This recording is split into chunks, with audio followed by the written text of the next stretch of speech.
Hello, everyone. My name is Shaun Wilden, and I am a trustee of IATEFL. I am chair of the Digital Committee, which is one of the executive committees of the organisation.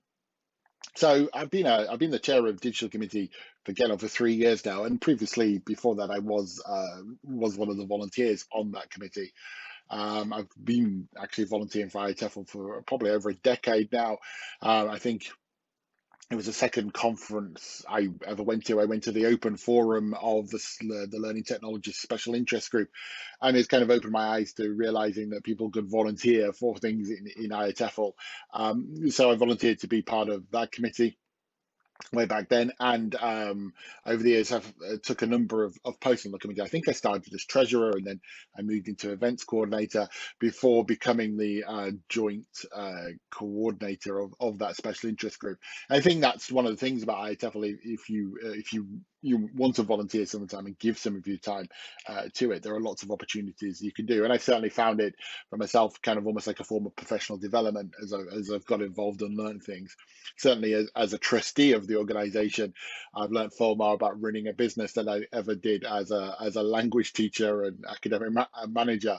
Because obviously, as a trustee, despite being the chair of an executive committee, uh, my role, along with my fellow trustees, is to ensure that the organisation is running in a successful way and ensuring its future and good governance of the organisation.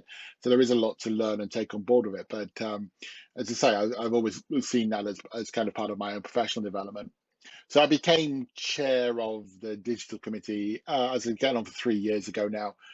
Back then, it was called the Electronic Committee, and as a committee, executive committee in IATEFL, it was responsible for helping give input to fellow trustees and working with head office on things digital electronic. So back when it started, which is probably I'm just trying to think is I'm probably the third or fourth chair, so it's not that long ago now. So when it started, it was there to advise IATEFL's direction on things like social media, on the conference app, on website, and so on and so forth.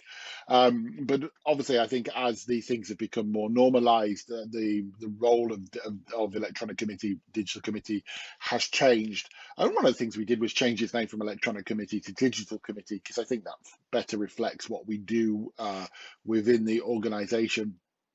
In fact, it's quite an exciting time, well, I think, for Digital Committee because we recently changed the mandate of the committee to reflect the IATEFL strategy.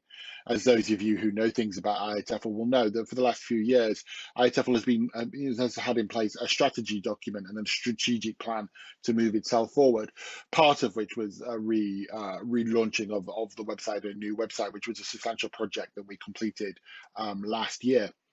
And on that, if you've ever looked at strategy, you'll notice a part of the strategy, a part of the thing that our members wanted was online provision of CPD. Now we do webinars and we do other things that will already count as that, but we're at a moment in our strategy where we want to look at what we could do going forward in terms of offering our members professional development opportunities within the organisation and online. So we changed the mandate of the committee so that it will basically help oversee that. And as such, it was almost not that our committee was disbanded, but some members were leaving anyway, and some members have moved over to other committees. So we're just rebuilding our committee to take on this new strategic challenge of the CPD.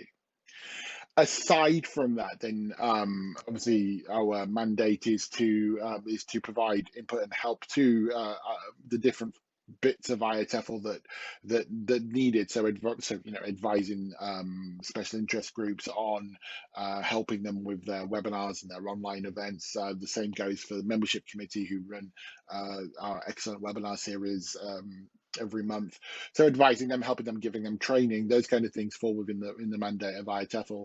But I guess the way that you interact with digital committee the most is perhaps either at the main conference where you will see me and my committee members running around interviewing people for the YouTube channels and so on.